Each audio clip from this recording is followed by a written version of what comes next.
پاری نگر تقریباً 2000 سال قبل ایک بین الاقوامی بندرگاہ تھی۔ کبھی یہاں سمندر ٹھاٹھی مارتا تھا، اب یہاں ہر طرف ریت اڑتی ہوئی دکھائی دیتی ہے۔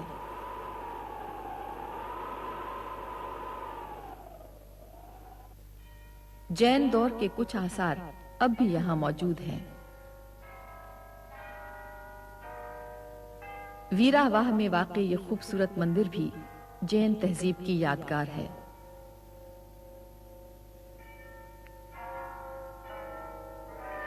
نگر پارکر کا یہ جین مندر بھی اپنے عہد کا قصہ خواں ہے۔ ویرا واہ سے کوئی 14 میل پرے گوری کا مندر ہے۔ یہ بھی جین مت کی عبادت گاہ ہے۔ یہ 1376 عیسوی کی تعمیر کہی جاتی ہے۔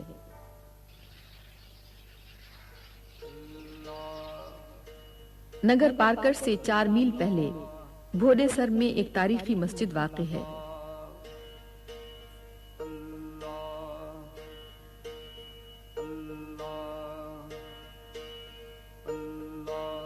اسے گجرات کے سلطان محمود بیگڑا بن مظفر شاہ کی سندھ آمد کے وقت یادگار کے طور پر تعمیر کیا گیا تھا۔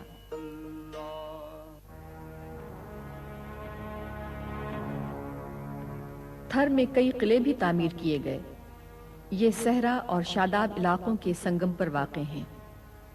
9 کوٹ کا قلعہ 1814 عیسوی میں ٹالپور حکمران میر مراد علی خان نے تعمیر کرایا تھا۔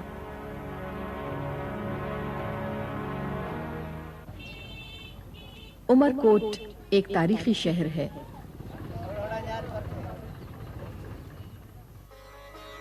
یہاں 1542 عیسوی میں مغل اعظم جلال الدین محمد اکبر نے آنکھیں کھولی۔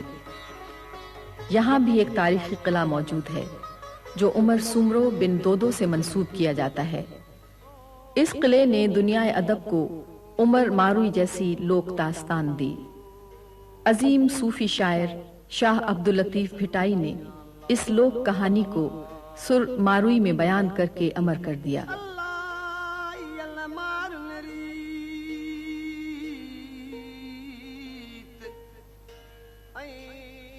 شاہ لطیف نے ماروئی کی بستی بھالوا کو ملیر کے نام سے پکارا ہے۔ ملیر یعنی سرسبز و شاداب علاقہ۔ عمر سومرو تک جب ماروئی کے حسن و جمال کے چرچے پہنچے تو اس کے دل میں بھی ماروئی کو حاصل کرنے کی خواہش جاگ اٹھی۔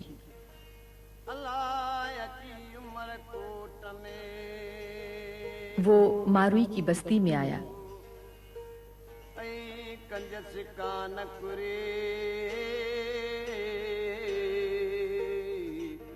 اس وقت ماروئی پن گھٹ پر پانی بھر رہی تھی۔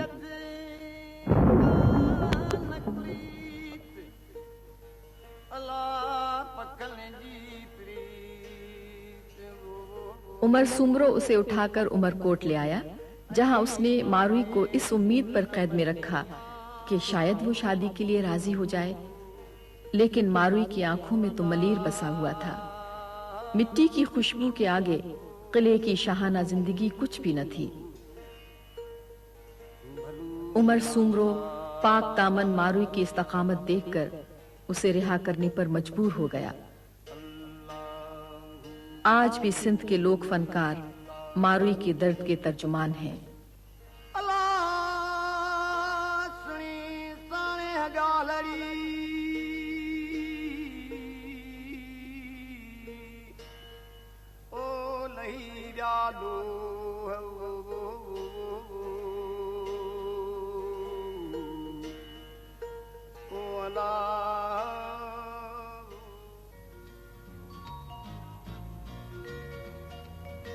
صحرا میں جاندار زندگی کی علامت ہیں۔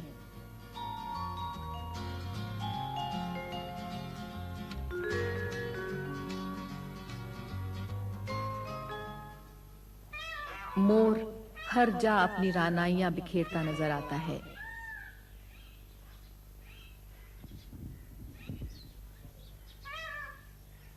یہ سانپ کے جانی دشمن ہیں۔